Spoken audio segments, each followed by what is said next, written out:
Okay, I have to admit, I'm kind of a sucker for procedural generation.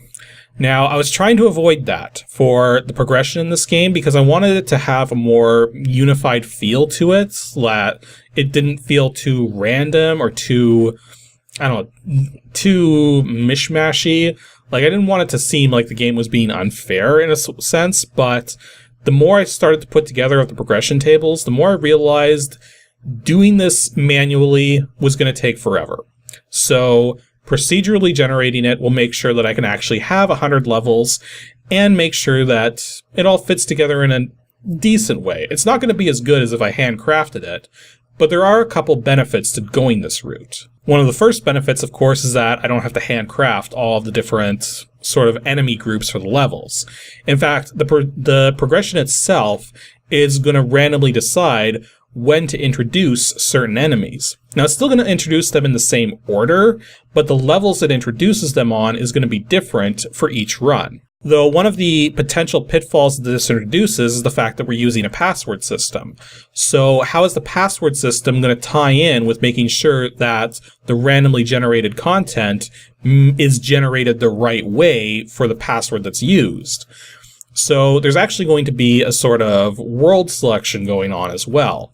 And I'm going to do it so that it's actually symbols. So when the player starts playing, they put in a sequence of symbols that will determine how the procedural generation does its thing. I also had to put together some other notes on how this was going to affect certain things that would have been a little trickier to handle. For instance, every level was going to have a limit on the number of shots that could be fired in the air at a time from the regular and the tough enemies.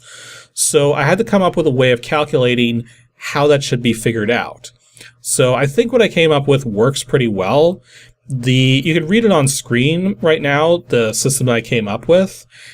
It basically makes it so that at the lowest end of the spectrum, you're only going to have like one shot per ship on a level.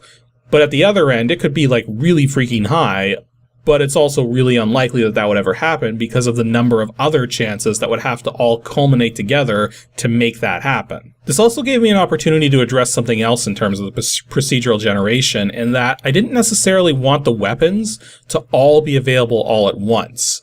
So the way it's actually going to work now is that out of the 8 weapons, only 4 of them are accessible right from the beginning. And then on levels 7, 17, 37, and 57, new weapons will be introduced. And the way that's actually going to play out in terms of which weapons you get is basically the blaster weapon is always available right from the start, no matter what. And then out of the remaining 7 weapons, the homing weapon is always the very last one on level 57, because that one could actually get pretty overpowered under the right circumstances. But then for everything else, 3 of them are randomly selected to be unlocked right from the start, and then the other 3 are randomly assigned to the remaining levels. So it should make it a little more interesting going forwards, because it's going to force players to adapt to whatever weapons are available to them. I also decided that the Soluminite upgrades are actually going to be based on your skill level. See, there's actually going to be different difficulty selections you can choose from, and I've actually decided that as you're going forwards, the kinds of Soluminite you get are going to be based on your skill level. So there's certain points in time when you'll stop getting green Soluminite, which only allows you to upgrade 1 time on everything, to yellow Soluminite, which lets you upgrade to a 2nd level if possible. But then there's also going to be red Soluminite, which allows you to perform 2 upgrades at once, and also lets you get the 2nd level of power. So when those different kinds start showing up, is going to be different for each difficulty level. Now, what I've decided to do right here is something I didn't really have to do, but it ties in with enjoying the process. See, earlier on, I did that whole thing with determining how the different ships that the player can use are going to have their different settings put together. And there was someone who commented that there was a much easier way of doing that, is just figure out all the different combinations ahead of time and just apply those combinations to the ships. And yeah, I could have done that. That would have been really easy to do. But it wouldn't have been as entertaining. See, when I make game designs, I want to have some level of enjoyment in doing it. And what I'm doing right now is putting together a really huge table of all the fixed progression elements, which also lets me visualize when certain things are going to happen in the progression. And this is not something I need to do, but this is something I wanted to do so that I could visualize this better on my own accord. Plus, putting together tables like this, I actually like doing this kind of stuff.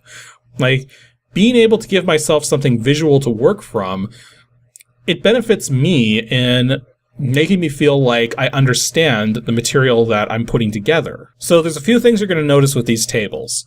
First of all, the number of hit points is a fixed number. The amount of hit points that the game's going to try to put into the different enemies, like the way it works is that each level is going to have a target hit point value that it's going to try to make all the enemies sort of adhere to. Because the regular enemies only have 4 hit points, the tough enemies have 16, and the large enemies have 128. So what the game's trying to do is balance out the number of enemies that you face so that their cumulative hit points hits that target hit point level for the level. You get what I mean. So that's why that number is fixed for each level, because I've already sort of figured out how that's supposed to progress, and so I wanted to put in the actual numbers for that. And the other thing you're noticing me do as well is that the different enemies that show up, you're seeing that there's sort of a range assigned to them, but it's not like it shows up for like the whole range or such. It's like these ranges that you're seeing are not the ranges that the enemies can appear in. It's the range where the game will decide to introduce those enemies. The procedural generation is going to be done in such a way that it will only introduce one new enemy type on any level. So some of those ranges do overlap, but because it overlaps for multiple levels, there's no conflict. It'll be able to introduce one enemy on just one of those levels. And on some cases, because this is a really large sort of table that needs to span 100 columns, I had to sort of split some of them across multiple sections of the table, since there are only 10 columns per section. So in those cases, you'll actually see me put little arrow notations on them so that I know that it actually could be earlier or later than what's listed on the table. You're also going to be noticing some of the enemy names as we're going through this here. I decided to make it so that all of the regular enemies and all of the tough enemies, their names end with ER. So you got things like Rusher and Imager and Beamer, but the large enemies don't apply to that methodology. The large enemies all have their own unique names, like that one there is Lanthat. And as I mentioned before, the bosses have this sort of special naming convention that makes them feel like something out of like Gunstar Heroes or such, where it's sort of like a hyper-generic name, but sort of makes sense in its own weird way. So yeah, even though it took like a solid hour to put these tables together, having this information visualized like this is going to make things so much easier for me going forwards. And I had fun doing this. Like this kind of laying out of information is just, it's something that makes me feel like I'm making significant progress, even though I'm technically not. Like, this is something I could have just put together, just basic lists and numbers. I didn't have to go through all of this work. I could have done this in like 20 minutes. But doing it this way, I feel works better because I'm sort of a visual type of person. Visualizing this information, I have a better understanding of it, and I know that it's going to work out better this way. Whereas if I did it with just raw data, yeah, it would work, but I might not be as satisfied with it in the long run.